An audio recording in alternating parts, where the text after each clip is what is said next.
Good morning అండి. Video చూస్తున్న వాళ్ళకి ఈరోజు టాపిక్ మూడవ ఆంగ్లో మైసూర్ యుద్ధం. లాస్ట్ క్లాస్లో రెండవ ఆంగ్లో మైసూర్ యుద్ధం గురించి చర్చించుకున్నాం. దాన్ని కంటిన్యూషన్ అండి. మూడవ ఆంగ్లో మైసూర్ యుద్ధం. మూడవ ఆంగ్లో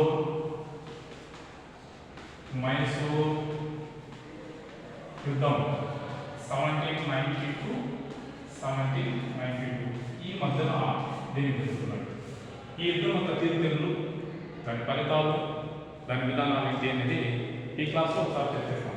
చర్చించే ముందు ఒకసారి ఈ యుద్ధం ఎక్కడెక్కడ జరిగిందనేది ఒకసారి చూడవచ్చు. ఇలా షార్ట్ కట్లో మనం భారతదేశం కాబట్టి సో ఇది హైదరాబాద్ నిజామాబాద్, ఇదేమో మైసూర్ రాజ్యం, ఇక్కడేమో మరాఠా రాజ్యం. ఒకసారి చూడాలి. మరాఠా, సో ఇది మైసూర్ రాజ్యం, ఇది నిజాం రాజ్యం. ఈ మూడుకి లింక్ ఉంటుంది. ఈ మూడవ కర్ణాటక యుద్ధం, ఆంగ్లో మైసూర్ యుద్ధం ఏంటంటే ఒకసారి చూద్దాం. మూడవ ఆంగ్లో మైసూర్ యుద్ధం జరుగుతున్నప్పుడు భారతదేశ గవర్నర్ జనరల్ కార్న్వాలిస్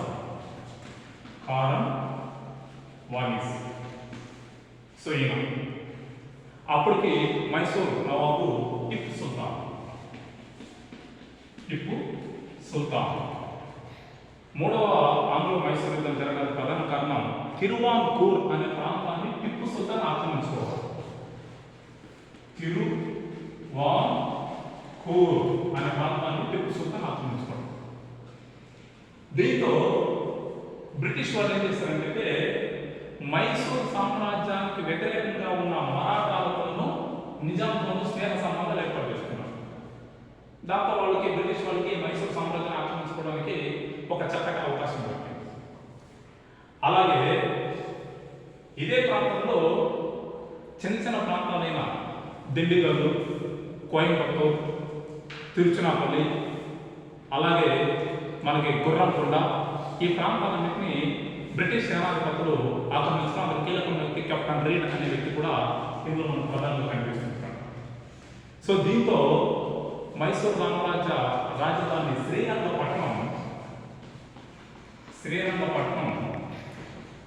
బ్రిటిష్ వాళ్ళ ఆధీనంలోకి వెళ్ళిపోయింది. ఇది క్యాపిటల్ సిటీ మైసూర్ సామ్రాజ్యం. శ్రీరంగపట్నం బ్రిటిష్ వాళ్ళ ఆధీనంలోకి వెళ్ళింది. దీంతో 1792లో టిప్పు సుల్తాన్ మరియు కార్న్వాలిస్ మధ్య ఒక సంధి జరిగింది. ఆ సంధి పేరే శ్రీరంగపట్నం సంధి. చాలా పోటీ పరీక్షలు అడిగారండి. మూడవ ఆంగ్లో మైసూర్ యుద్ధం మధ్య జరిగిన సంధి పేరేంటని, లేదా శ్రీరంగపట్నం సంధి చేసినప్పుడు ఉన్న బ్రిటిష్ గవర్నర్ జనరల్ అని చాలా ఎగ్జామ్స్ అడిగారు. మనం బాగా గుర్తుపెట్టుకోవాలి సార్ మేడమ్స్. ఒకసారి ఇది ఈ పట్టణం జరిగింది.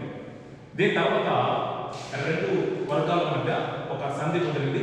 ఈ సంధి ప్రకారం జరిగిన నియమ యుద్ధాలు ఏంటి ఒకసారి చూద్దాం. సో అందులో ముందుగా టిప్పు సుల్తాన్ ఓడిపోయాడు. ఓడిపోయిన తర్వాత కార్న్వాలిస్తో సంధి ఏర్పాటు చేసుకున్నాడు. దాని పేరు శ్రీరంగపట్నం సంధి. ఈ సంధి ప్రకారం టిప్పు సుల్తాన్ బ్రిటిష్ వాళ్ళకి 3 కోట్లు ఇచ్చాడు డబ్బు. 3 కోట్లు ఇచ్చాడు డబ్బు. కృష్ణా, పెన్నా నదుల మధ్య ఉన్న భూభాగాన్ని నిజాం ప్రభుత్వానికి ఇచ్చారు. చూడండి, ఎందుకంటే వీళ్ళు బ్రిటిష్ అనుకోవాలి. తుంగభద్ర మధ్య ఉన్న భూభాగాన్ని మరాఠా చక్రవర్తులకు ఇచ్చారు. ఎందుకంటే వీళ్ళు బ్రిటిష్ వాళ్ళకి అనుకూలం. చివరికి దిండిగల్లు, తిరుచునాపల్లితో పాటు తన 2 కుమారుని బ్రిటిష్ వాళ్ళకి పోస్ట్గా పెట్టాడు, వాళ్ళ ఆధీనంలో పెట్టాడు. ఈ సంధి సంఖ్య యొక్క నిర్మాణం. సో ఈ విధంగా మనకి మూడవ ఆంగ్లో మైసూర్ యుద్ధము జరిగిందండి. ఇది మన ఇన్ఫర్మేషన్ పాయింట్ ఆఫ్ లో ఒక కీలకమైన అంశం.